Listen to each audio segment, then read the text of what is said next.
Okay. Hi, and welcome to Tea Time with Amie and Bev.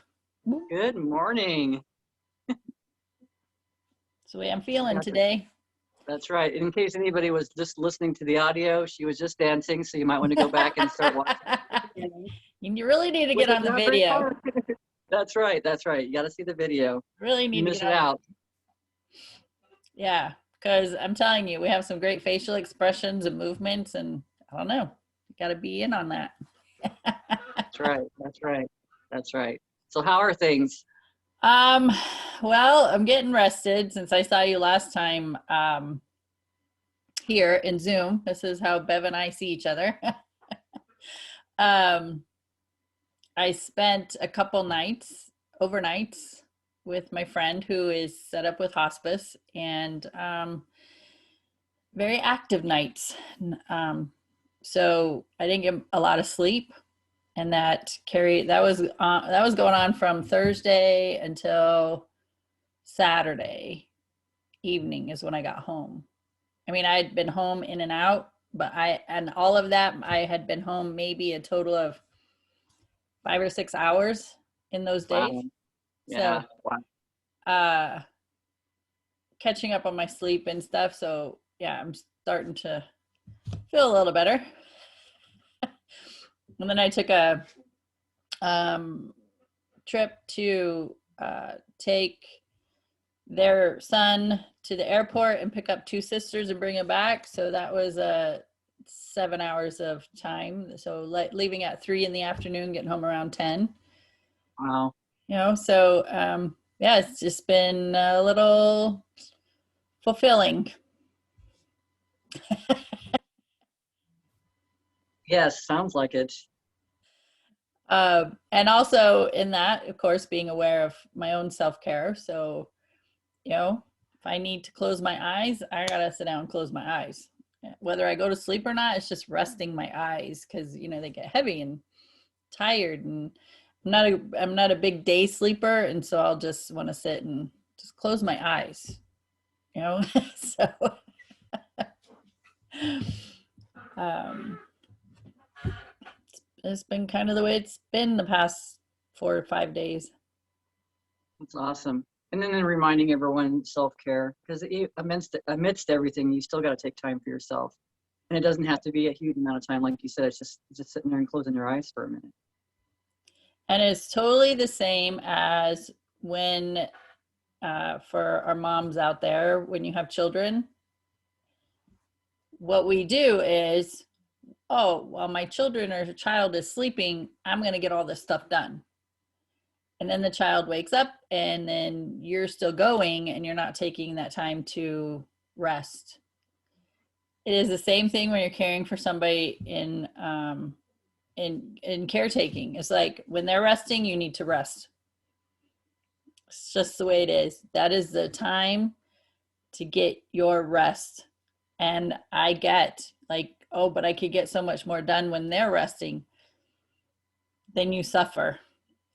I mean, it's like parallel experiences. So it totally, my son is almost 26, and it totally took me back to that mentality because I was the person while he's sleeping, I'm going to do.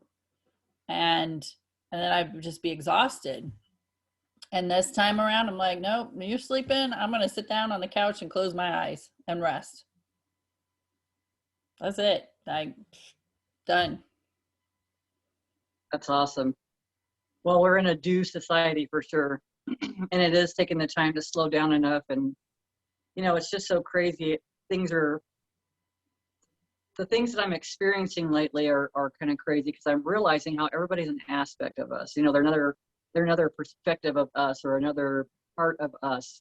And everybody that we encounter is. And it's sometimes it might be reaching to kind of see how that person is a part of you, but everybody is. We're all connected.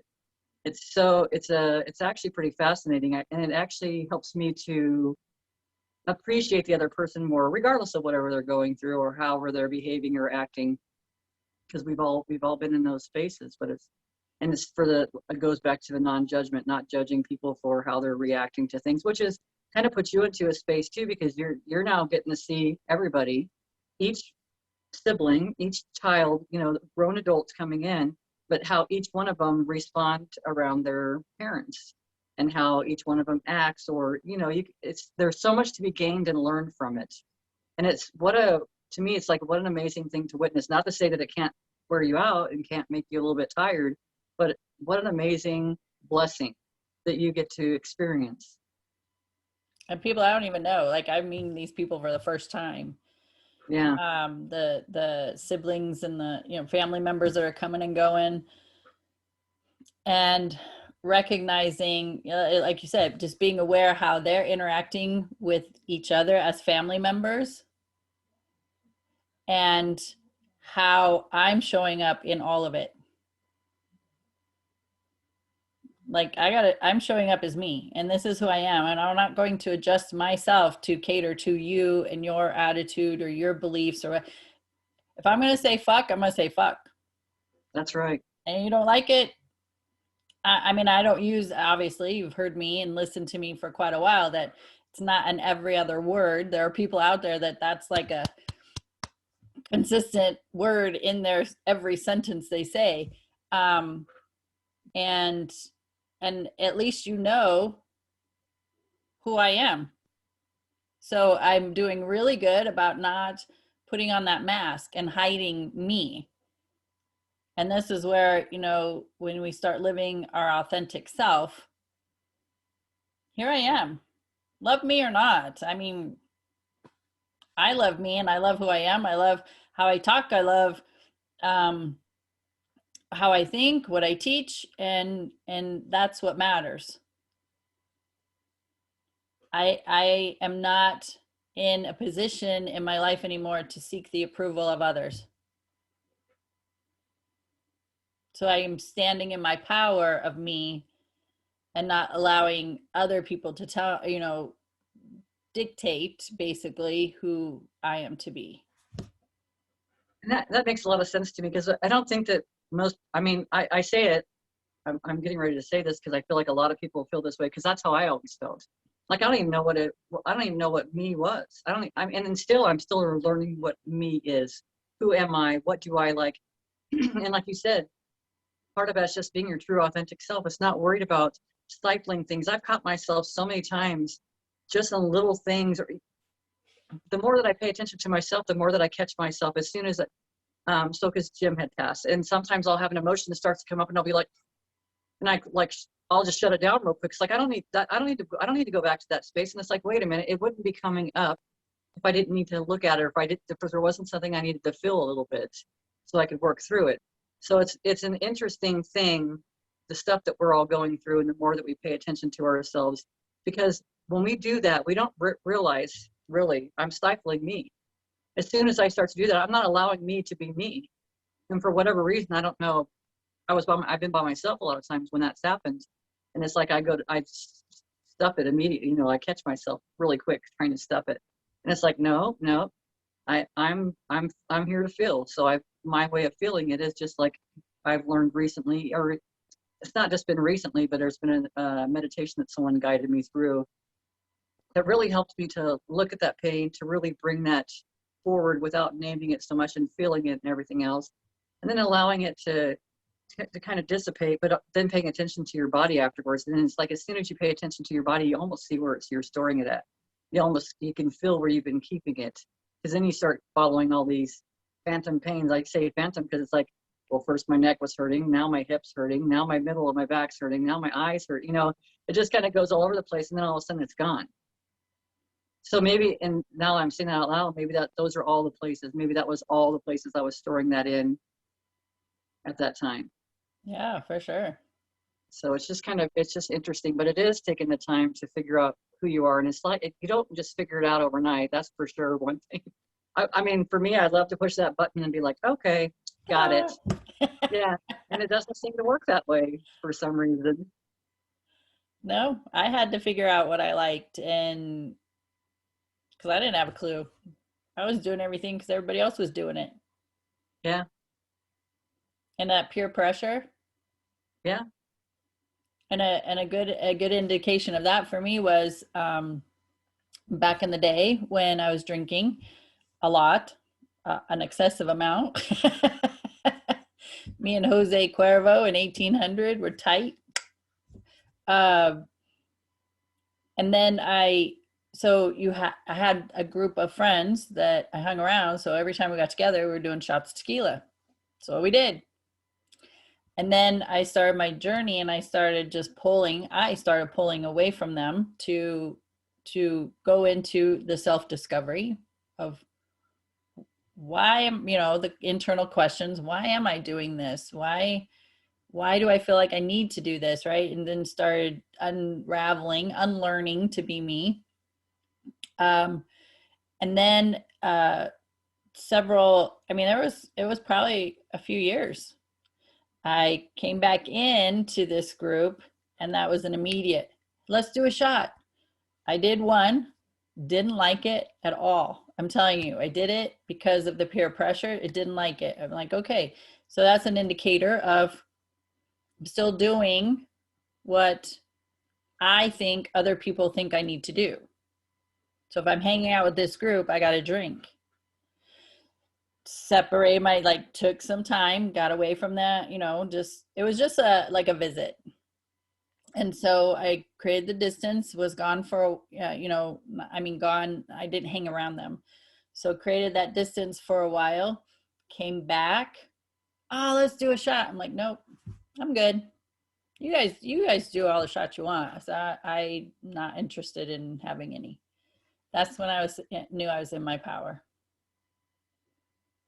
Which that's an awesome feeling by itself. Yeah. And then playing with that, because you can play with that on a daily basis. It's not, and being in your power doesn't mean that you're being harsh to anybody else or being rude or mightier than thou. You're just standing in your power and honoring yourself and loving yourself and respecting yourself, and not just doing to please others. Absolutely. And it could be, we have so many topics of our life that we can give attention to practice being in our power. That can be overwhelming at first. The drinking was significant in my life, and I knew that was something that I needed to change. And I say I needed to change that. And once I got through that piece, which was a big piece, then what was next, right? I took the next topic, work on that for a while until I felt at least content with it. Doesn't mean it had to be fixed or in a whole new direction. It's just being in a contentment stage. So then I could focus on something else, like just doing it in stages and steps, not trying to change everything at once. And that's what worked for me. Yeah, because you're not going to, yeah, which makes sense, because I was going to say, you're not going to get across the finish line. If you're doing a race, you're not going to start right here and then a second later you're across the finish line. It's a journey. Yep. And I struggled financially, like almost my entire life. I had other things I wanted to focus on before I made my finances my focus. And the finances became the main focus last year. So I've been working on this for a year, and it has turned around incredibly. So blessed. Things have happened that I would never expected or even fathom would happen, have happened, because I'm giving it my full attention, full focus. We talked about last week, I'm very diligent about what I'm focusing on. And things have it was like flip the switch quickly, because I was fully present and aware of where I'm at, where I want to be. I have to hold the vision and the visualization. That's my job. Focusing on what I want. Here's where I'm at. Here's what I want. I got to focus on what I want, not focus on where I'm at. And that is a practice in itself. That takes a lot of attention, focus, diligence, consistency, persistence, to do that. It's training your mind to focus on what you want, because we are so, as a human race, we are so programmed and trained to focus on what we don't like, what we don't want, and the drama. And you can't be in that expecting to get what you want. If you're giving your attention to that, the drama and the things you don't like, you can't get to where you want to be, because you're not focused on where you want to be. You're focused on, gee, I don't have enough money. Gee, this person doesn't like me and I can never find the true love. And gee, my weight is always, I'm always overweight and I've tried every diet. Like, we can't stay in that. We have to change our focus on where we want to be. And it's changing your focus, because you're not powering through things. You're not like forcing yourself. You're not like, okay, so money's a great example. Okay, I'm going to go do all these things to accomplish this, because that means that you have to do all those things in order to accomplish it. You put yourself in this, well, you're trying to control how it's going to come. And really you're saying, I mean, from what I'm understanding and from what I understand how to do things, is being more at peace with it. The work is really doing the visualizations. The work is really paying attention to redirecting your thoughts.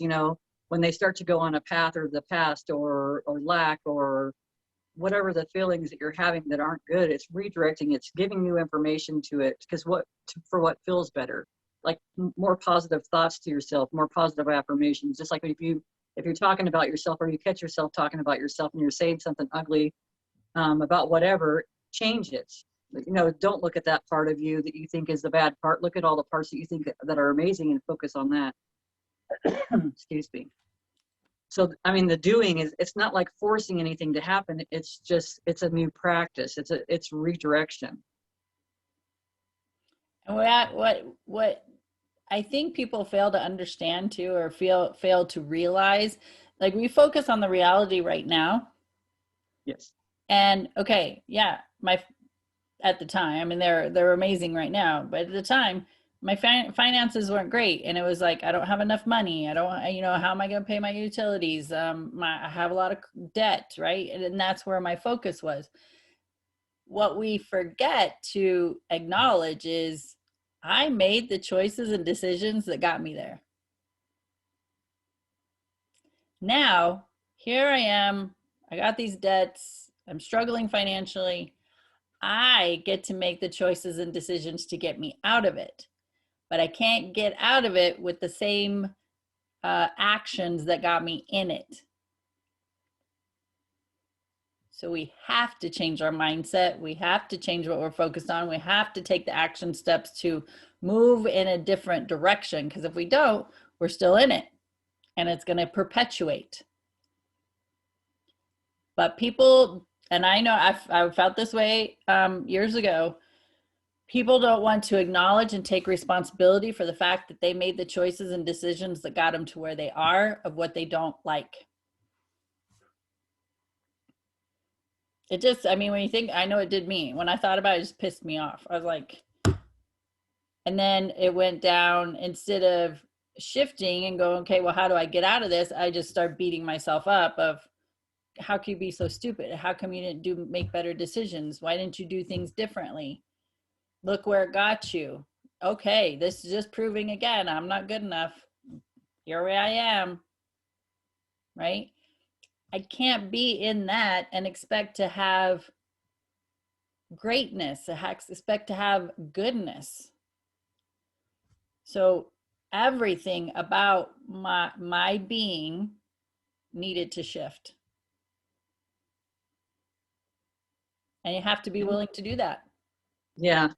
And to me, really simplifying it is just a matter of an energy, because when you're in that space of an energy of lack and everything else, you're going to see every flaw with yourself. You're going to have all the people that are angry around you. All those things just match.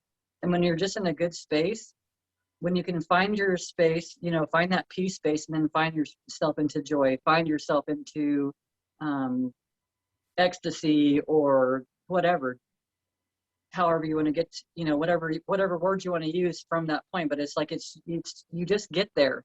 It's a natural thing. And then everything looks so differently. The solutions to your thoughts that you had maybe weeks ago are right there. Like everything is right there. Everything is so much easier. Nothing's a problem. Because there's no problem. A problem can't exist in that type of energy. It just can't. You just look at everything differently. You move forward. You move through life so much easier, as we should, and not make it a struggle. But so many of us know struggle. We're comfortable with struggle. And we don't know the peace. We're totally comfortable with struggle. And because we haven't been taught to think any other way. Until now. Everything I know that Bev and I talk about today, I did not have this information 20 years ago or before. I had to learn a new way of being. And I wanted to learn to have a new way of being. And that's a choice. And so you have free will. You have the choice to do something different. And if you're complaining frequently, or whether it's out loud or in your head, or just feeling like, I don't like where I'm at. I don't like the way my relationships are. I don't like my job or career. I don't like, and you have the choice to keep focusing on what you don't like, or you have the choice to move in a different direction, learn something new, learn a new trade, learn how to change your mindset, learn how to manage your finances. Like all of this you can learn on YouTube for free. It doesn't take, other than needing an internet connection, I guess, you don't need to fork out a bunch of money. You can find this information on YouTube or Google it. How to manage my finances, how to have better relationships, how to have self-love, self-care, nurture myself, right? That's the best question to ask. How to fill in the blank. But you have to make the decision and the choice to do it.